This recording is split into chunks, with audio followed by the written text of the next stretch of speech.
Alrighty, today I got a 99 Avalon. I'm gonna do the spark plugs. These front three here are gonna be super easy. It's gonna be like a 10 millimeter to get it out.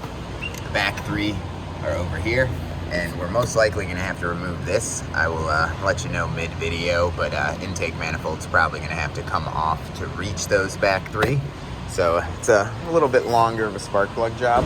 I'll get started. I'm just gonna remove these guys right now. Like I said, it's like a 10 millimeter. It's gonna slide out. We can unclip them.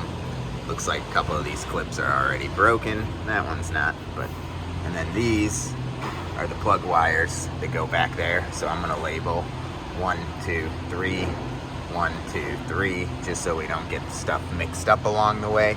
I don't really care about the firing order. I'm just gonna visually know where everything goes right now. And we'll get started. Alright, so like I said, I always recommend just marking things. Again, firing order doesn't really matter. We're just knowing 1, 2, 3 along the front. I use a little Sharpie paint pen for it. Works awesome, but we'll keep these all plugged in. That way we don't mess anything up putting it back together. Like I said, these 3 bolts are 10 millimeters. I'm gonna take those out and I'll be right back. Little bolts right here on this cover. I don't know if you can see it, but that is a 5 millimeter hex bit. You can use like a 5 millimeter Allen key also, but as you see, boom, that's your size. So upon removing the coil packs, this coil pack is good, this coil pack is good. You see this one, this coil pack is no good. If you look at it, it came off, but the plastic is broken here. So this thing is not going to fire perfect. I guarantee their misfire is coming from this and not the actual plugs themselves, but we will see. My God, those plugs are fucking terrible. This is a gross, gross plug. Got a lot of chunky shit on them. 5/8 is the spark plug size though, so I'm gonna take those 3 out. After looking, it looks like I can move this hose here, and I can probably get to these without removing the intake. Shop manual says I gotta remove it. We're gonna try to do it without it and see how that goes. So I'll be back once I get these other 2 plugs out, and we'll try to finagle back there. All right, so I got all the plugs out. As you can see, that one was really bad, but they were all pretty bad. So looking back here, I'm gonna do it without removing this intake, save quite a few hours. But if you look, this PVC line right here plugs in right here, and then it plugs into right there. You can literally push the clamp with your fingers and pull it off. Very easy hose to remove.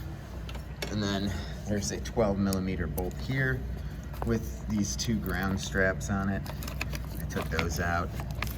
And then if you look, we got just a crap load of room. So you see we got our first plug right here. Pull the wire out for this guy. I have to like unhook all this crap though. That's the annoying part. You know, everything's in my way. But we'll take that guy out right there. So that's our first plug. I'm not changing the wires on this, so I'm gonna kind of just leave them where they go. Take out plug number 2. But as you can see, we're getting them out without removing that intake, so that is definitely ideal. That one's gonna be kind of odd to finagle out of there, but that's all right. We'll get it. There's number 2.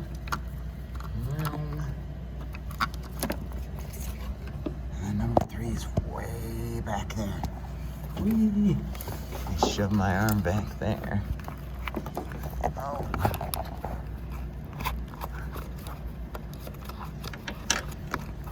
Oh yeah, that one was a little harder to pull out from how far back it is, but we got them all out. So now I just gotta use my 5/8 socket. We got 1, 2, and 3 over there. So I'm gonna get what I use for it. Obviously this one's gonna be too long. I like these because they're like kind of made for doing crap like this. So if you look, this is about the size of the plug wire there. So I'm sure I can get them in there. So I'm gonna finagle my wrench in there. Not really gonna have enough room to show you this one on camera, but we'll show them when we get them out. Just gonna kind of get our wrench in here and make sure it's on loosen. Whee! See, look at that. Look at that. Arr. A little more difficult than the constraint of room, but I'll get it. I'm gonna use both hands, and I'll be right back though. We're just gonna pop those 3 irons. So here's plug 1. I put a little wobble extension just so I had a little more wiggle room with the wrench.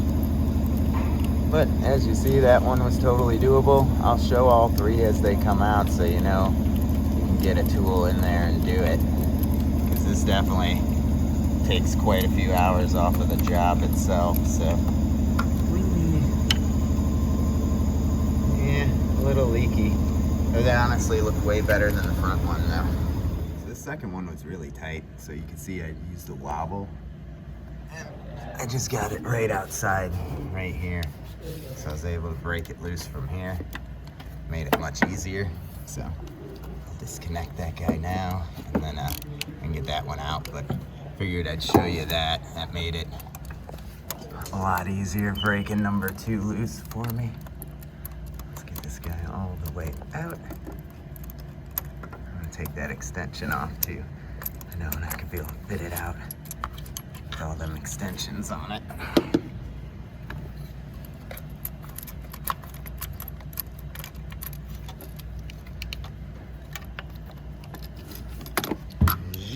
Here's plug number 2. And I'm gonna set you down.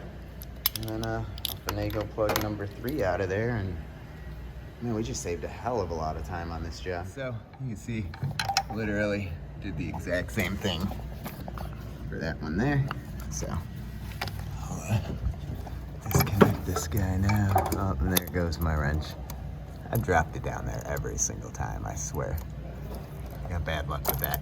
But here goes the socket. And then, as you can see from the back, we're just loosening that guy up. I spin it way more than I probably have to, but I hate picking it up and it not being on there. And we'll just pull it out here with my finger. Oh, right up the top there. And there's the final plug. So, had all new plugs here. Just gonna install them all the same way I took them out.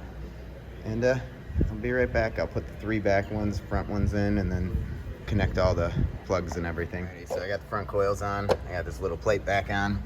As you see, I got all of them in and plugged in back there. This is the little hose that you gotta take off. Like I said, it just goes right here. And then I gotta take this guy off right here. And then these 2 grounds just went on there.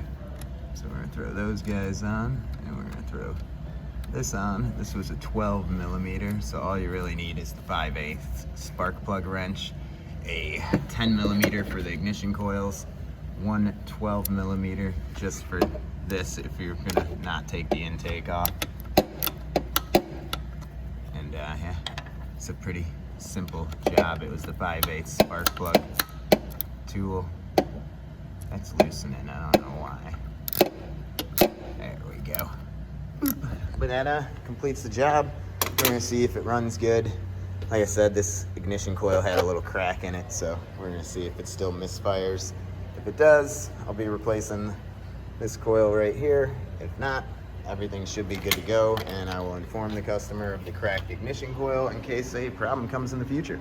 So remember, like and subscribe. I think I saved you guys quite a few hours of BS here. So catch you guys on the next one. Engine's running actually really smooth, no misfire, so I guess he's gonna not have to bite the bullet on that ignition coil just yet. But definitely that'll be his next repair right there.